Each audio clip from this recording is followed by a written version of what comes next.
આપણે આખા વાક્યનો પૂરો અર્થ એ શબ્દ અને પ્રત્યય મળીને આપણને બોધ કરાવે છે. આ પ્રત્યય એ આપણે જોયું કે વિભક્તિના બે પ્રકારના પ્રત્યયો છે. એક તો વિભક્તિ 1 થી 5 અને 7 આ ક્રિયાપદ સાથે સંબંધ જોડી આપે છે, સ્પષ્ટ કરે છે, અને એને કારણે આને કારક વિભક્તિ કહેવાય. આને કારક વિભક્તિ કહેવાય. જ્યારે 6 એ બે પદ વચ્ચેનો સંબંધ દર્શાવે છે, એટલે આને સંબંધ વિભક્તિ કહેવાય. આ 7 હવે ગુજરાતીમાં પણ સંસ્કૃતમાં જેમ 8 વિભક્તિ છે, અને 8મી વિભક્તિ તે સંબોધન વિભક્તિ છે. પણ આપણે જે પહેલી વિભક્તિનો શૂન્ય પ્રત્યય છે એ જ તે સંબોધન વિભક્તિનો પ્રત્યય છે. કેટલીક વાર એને સંબોધનવાચક ઉદ્ગાર ઉમેરાય છે કે રામ તો કે હે રામ, હે રામ, હે ભરત, અથવા તો એકલું આવે ભરત હવે તું પાછો જા. તો આ સંબોધન વિભક્તિનો પ્રત્યય એ પણ શૂન્ય છે. એક જરા વિભક્તિનું બીજું નામ તે અનુગ પણ છે.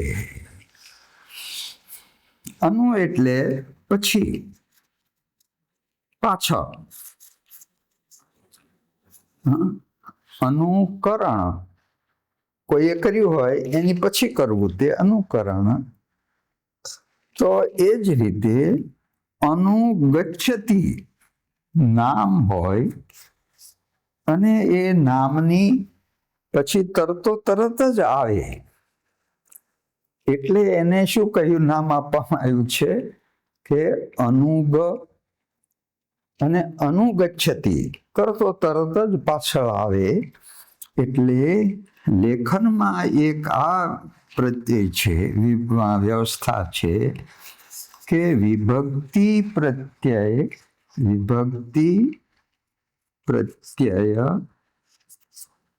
શબ્દને જોડીને લખાય. વિભક્તિ પ્રત્યય શબ્દને જોડીને લખવાના છે. એટલે હમણાં જરા એક જુદું દેખાય છે કે આ છઠ્ઠી વિભક્તિના પ્રત્યય નોની, નુના કે માં એ શબ્દથી અલગ લખેલા જોવામાં આવે છે. પણ એ શું કામ આમ થયું છે? તો કે હિન્દીમાં આ વ્યવસ્થા હિન્દીની પોતાની અલગ છે કે એ લોકો શું કરે છે કે વિભક્તિ પ્રત્યય અલગ લખે છે. હમણાં એક સ્ટેશન ઉપર મેં જોયું કે હિન્દીમાં લખ્યું હતું કે પીને, પછી કા અલગ લખ્યું હતું કા, અને પછી પાણી એ અલગ લખ્યું હતું. તો અહીંયા આ હિન્દીમાં જે વિભક્તિ પ્રત્યય અલગ લખે છે એની અસર હેઠળ એની નીચે એને એમ લખ્યું હતું કે પીવા, પછી અહીંયા નું લખ્યું અને અહીંયા પાણી લખ્યું. પણ આ હિન્દીની દૃષ્ટિએ હિન્દીનું સાચું, પણ ગુજરાતીની વ્યવસ્થાની દૃષ્ટિએ આ તે સાચું ન ગણાય, કારણ કે આ અનુગ છે અને અનુગ એ નામની તરત જ તે આવે, જોડાઈને આવે છે, અને એટલા માટે એ જોડીને લખવાનું છે. બીજું, એક છઠ્ઠી વિભક્તિનો અનુગ ન ગણવામાં આવે છે. ન અનુગ એ ન ગણાય છે. એટલે કે આ જે નું, આ બધા જે આપણે કહી ગયા તે પ્રત્યય છે. પણ બીજી વિભક્તિના પ્રત્યયો એ જ્યારે લાગે છે ત્યારે કોઈ ફેરફાર થતો નથી. પણ આ છઠ્ઠી વિભક્તિનો પ્રત્યય એ વિકારી છે. વિકારી એટલે એના જાતિ અને વચન એ પ્રમાણે એમાં ફેરફાર થાય છે. તો એ જરા સમજી લેવા જરૂરી છે. જેમ કે જુઓ, અહીંયા જરા ધ્યાન રાખજો, એ રાખવાનું છે કે રામનો અશ્વ, રામનો અશ્વ, આ અશ્વ એક વચન છે એટલે નો આવ્યું. અહીંયા હવે જો માનો કે રામની વાડી,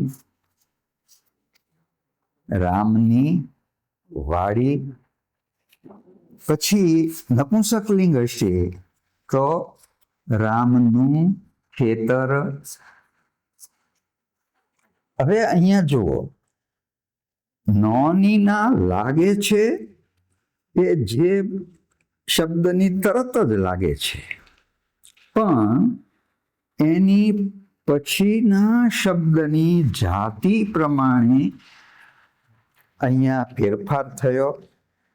પુલ્લિંગ હોય તો ન થયું, સ્ત્રીલિંગ હોય તો ની થયું, અને નપુંસકલિંગ હોય તો નું થયું. બીજું, હજી આના વચનમાં પણ ફેરફાર થાય છે. જેમ કે જુઓ, રામનો અશ્વ એનું બહુવચન કરી જુઓ તો કે રામના અશ્વો.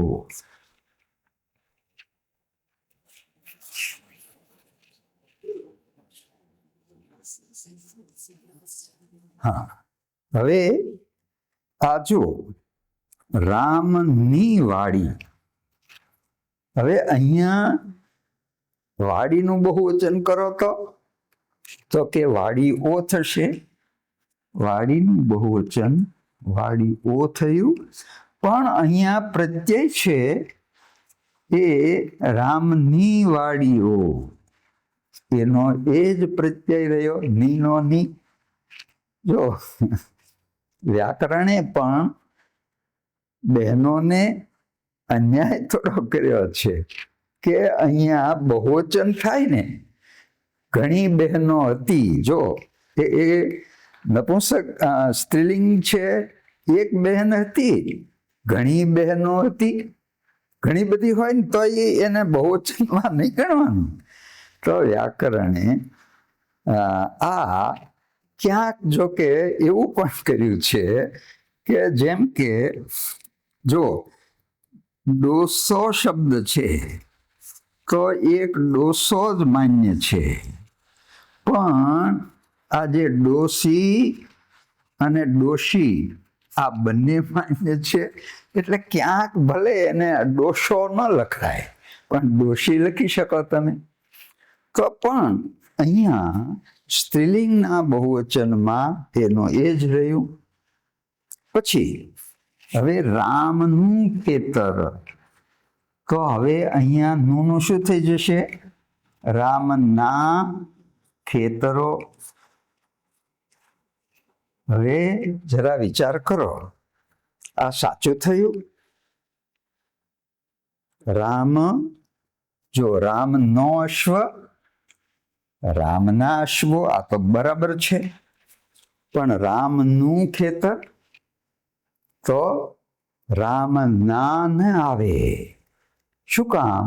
તો કે નોનું બવ ના, નો નું બવ ના, અનુ ના, અનુસ્વાર નહીં, અનુ ના. પણ નું